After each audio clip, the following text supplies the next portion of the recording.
All right, let's jump straight into it. Today, we're breaking down one of the most dramatic, high-stakes battles we've seen in recent tournament history. We are talking about a totally scorching quarterfinal clash in South Florida that literally had absolutely everything. You had tactical chess matches, grueling physical conditions, and a true battle of the superstars. Ultimately, England outlasted Norway 2-1 after extra time to secure their first semifinal spot since 2018.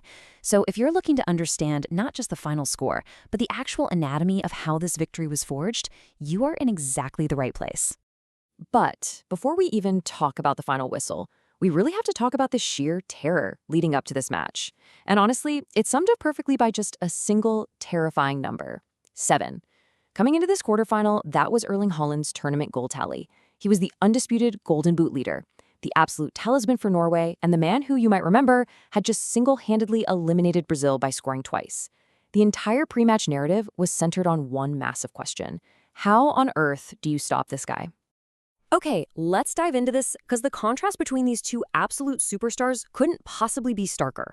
On one side, we have Haaland, the man who was supposed to conquer this whole tournament, finished the match with a mere 18 touches, 0 shots on target. He was completely silenced and sent packing. And on the flip side, Jude Bellingham. The 23-year-old English talisman stepped up exactly when it mattered most. He scored 2 massive goals, bumped his own tournament tally up to 7, and single-handedly kept the Three Lions alive. Now, to truly appreciate what Bellingham and his teammates actually achieved here, we have to talk about the invisible antagonist of this match: 42 degrees Celsius. That was the staggering peak heat index out there on the pitch. I mean, these conditions were just absolutely brutal. Playing in Miami in the middle of July meant this wasn't just a tactical battle, it was a pure war of attrition. It was like playing inside an oven. Players were taking mandated water breaks every 15 minutes just to survive the sweltering heat. By the time we hit the second half, several players on both sides were coming dangerously close to cramping up. These conditions tested every single player's physical and mental limits to the absolute extreme. And it was within this suffocating atmosphere that the drama really unfolded. But despite walking into an absolute furnace, Norway started incredibly bright. Midway through the first half, they forced the issue and completely stunned the English crowd. Andreas Schjelderup delivered this brilliant, looping half-cross, half-shot. It curled beautifully over a totally static Jordan Pickford in goal. And just like that, the Scandinavians had the lead, 1-0 to Norway. England was suddenly on the ropes, and the pressure was just immense. Now, what's really interesting here is how the management reacted. Because when things aren't working in a high-stakes knockout game, the best managers don't just wait around and hope for the best. Tuchel took immediate, decisive action at the break. He made a crucial tactical pivot by bringing on the Arsenal duo of Bukayo Saka and Eberechi Eze. Let's look at exactly how that tactical chess match played out.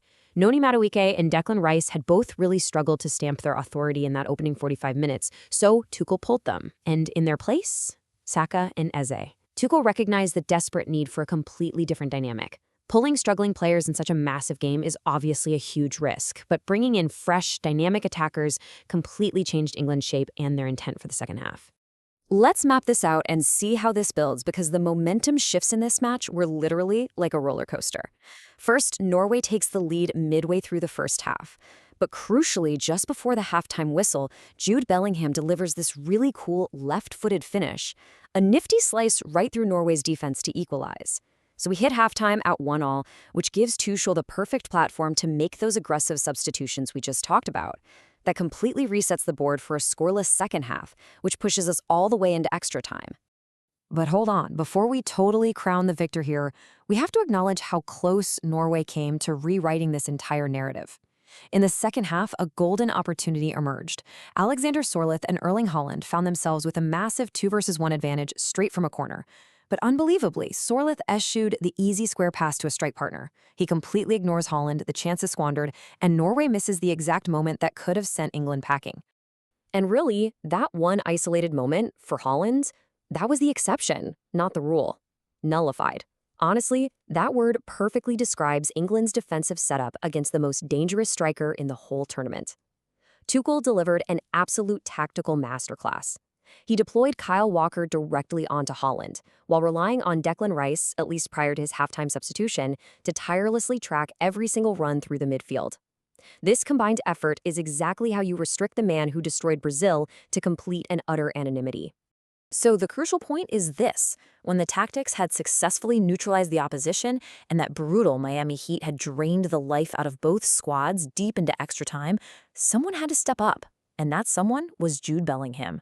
The 23-year-old wonderkind somehow found the energy to score his second goal of the match. 2 goals from the same man in those sweltering conditions against a top-tier opponent. He literally carried the Three Lions to the semifinals on his back. And this brilliantly illustrates the wider impact of Bellingham's heroics. Because look at this. The Golden Boot race has swung dramatically. Lionel Messi still leads the pack with 9 goals, but notice how Bellingham has now tied the departing Erling Haaland at 7 goals apiece. Oh, and remember, Kylian Mbappe is lingering just behind them with 6. With England still alive in the tournament, Bellingham has a very real shot at catching Messi for the top scorer honors.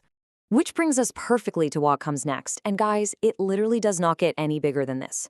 Wednesday, Atlanta, the semifinals. Back in 1986, we had the infamous Hand of God, Maradona versus England, in arguably the most famous match in World Cup history. Now, 40 years later, these exact same 2 nations are renewing their fierce rivalry. But this time, it's Lionel Messi versus Jude Bellingham. The historical weight resting on both of these squads right now is just absolutely monumental. Think about it. England hasn't won the World Cup since 1966. That is 60 years of hurt driving this current squad. On the other side, Argentina are the defending champions, desperately trying to protect the greatest prize in football. It's a battle of narratives just as much as it's a battle of pure talent. You've got Harry Kane and Jude Bellingham going head-to-head against the greatest of all time. Wednesday simply cannot come soon enough. So we leave you with this final thought. Can Bellingham actually rewrite 60 years of history against Messi? Can this 23-year-old continue his miraculous run and finally bring it home? Or will the defending champions stand strong? Let us know what you think. If you enjoyed this breakdown and want to keep understanding the incredible stories behind the final scores, make sure to subscribe to The Explainer. We will see you in the next breakdown.